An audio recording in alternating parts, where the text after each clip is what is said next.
Basim, Ebne's Hawk. Are you ready to give up who you once thought you were?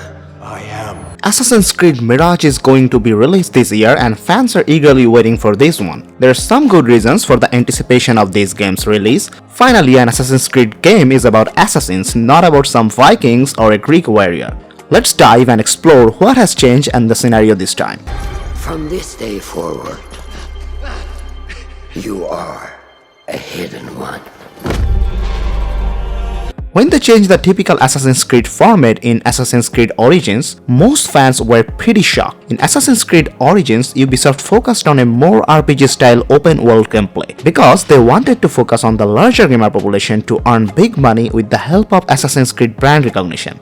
As much as some hardcore fans were pretty sad and angry about the whole change, Ubisoft knows the business pretty well. They needed to change the model because the same type of games were not selling much. As much as you hate Ubisoft, the main game is about money. I'm sure you'll agree, Terry, it's always about the money. Ubisoft sold only 5.5 million copies of Assassin's Creed Syndicate when they normally sell more than 10 million copies when the game is a hit. 5.5 million copies is a big number for a normal game, but this is not enough for a big company like Ubisoft. They needed bigger numbers. Another thing is, if you look at the world design, combat system and level design, Syndicate and Unity are quite similar, and the turn-based sword combat of Assassin's Creed was getting pretty old. Maybe some hardcore Assassin's Creed fans loved this type of games, but it was not enough. Ubisoft needed general gamers to love their games so that they can sell their gamers to a larger audience. I myself am a hardcore fan of this old school assassination-based Assassin's Creed game. Specifically, the Ezio trilogy are some of the greatest games I have ever played. Where are the plans for the weapon? On the table, at the opposite end of the fortress. And the device itself?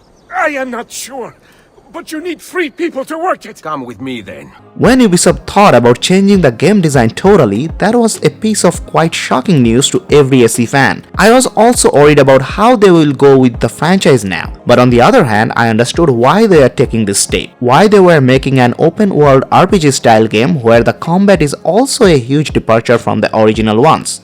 They needed to change the game design to appeal to a more general and larger gamer population using the SE brand name. They also needed to change the game design to create something new, because if you see at the Far Cry series, they made the same game again and again after Far Cry 3. Far Cry 4, 5 and 6 have the same game design as Far Cry 3, just the same game with a different skin.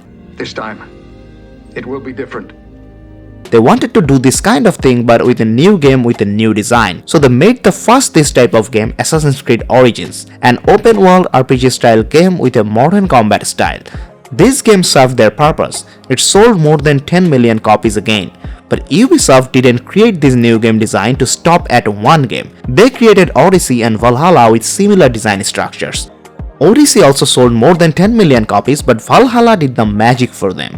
As much a hardcore SE fan hated Valhalla, the new gamers or the non-SE gamers community maybe liked this game a lot as an open world Vikings game, because this game sold more than 20 million copies and Ubisoft made more than $1 billion only from this game. Eivor, Sigurd, I give you England and its 4 kingdoms: Mercia, East Anglia, Northumbria, and Wessex. They achieved what they wanted to achieve. I personally didn't like Valhalla. I played nearly 20 hours of this game, but the repetitive nature of this game couldn't hold me to play this game anymore. I was pretty bored and annoyed after 20 hours. Most hardcore Assassin's Creed fans can relate to me. Hardcore Assassin's Creed fans were complaining a lot from the time of SE Origins release. They wanted their old school SE games back. Their complaints grew more when they released Odyssey and Valhalla. You're gonna have to speak up, sir. My hearing is not so good.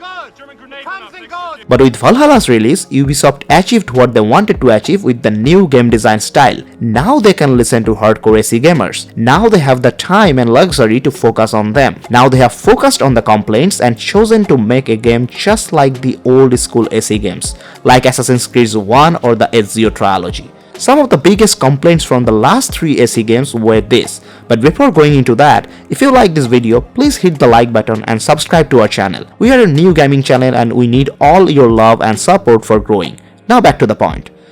Number 1. The game doesn't feel like Assassin's Creed games. The combat focuses more on swords or other big weapons. The main important moments were about fighting a fantasy creature or a big human boss fighting with big flashy weapons. The assassin-style gameplay style of the old games has almost vanished from these 3 games. The adrenaline rush of slow stealth-based assassinations missions was hugely missed in these games.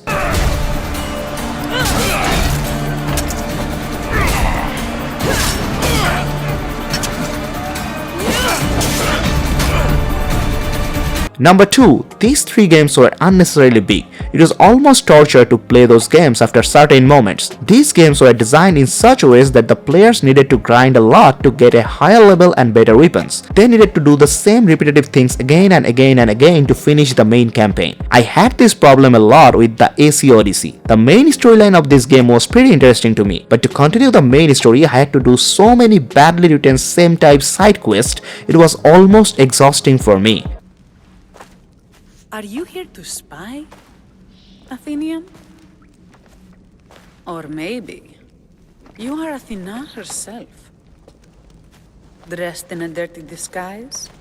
Each of these 3 games takes away too much time to finish the main campaign, but none of them has a game design that can keep you on your toes to play till the end. For me, only AC Origins had a better structure. At least it did not feel like torture like the other 2. I felt the story of AC Origins was pretty solid, but the other 2 had that repetitive side quest grinding problem a lot. Ubisoft said their new game AC Mirage is not like their last 3 games. Ubisoft has heard the fans' complaints and they have worked on the new game. They said the new game's main campaign is not as large as the other 3. They have focused on the story too. This story is fully focused on a complete assassin's life. While our focus was on Al-Ghul, Fulov quietly scouted the city for where we could erect more bureaus. I have found dwellings in 3 districts that are most unassuming. They have also shown that the gameplay style is not similar to the last 3 games. The Assassin's Creed Mirage is more like the old Assassin's Creed games. Even though some gamers have found some horrifying similarities to Valhalla or these last 3 games, but mostly what they have shown us is pretty interesting and has a very great nostalgia vibe. The old school assassination focused missions are now coming back with this one. The most important thing is, this game is focused on an assassin who is just an assassin, nor a Viking, neither a Greek warrior. He is just an assassin and does only assassin kinds of stuff. This was a huge relief. My God. I have hope for this game. Let's see how this game holds up to my expectations. What are your thoughts about the Assassin's Creed Mirage? Let me know in the comment below. If you love this video, then subscribe to our channel and leave a like to this video. Until next time, tada.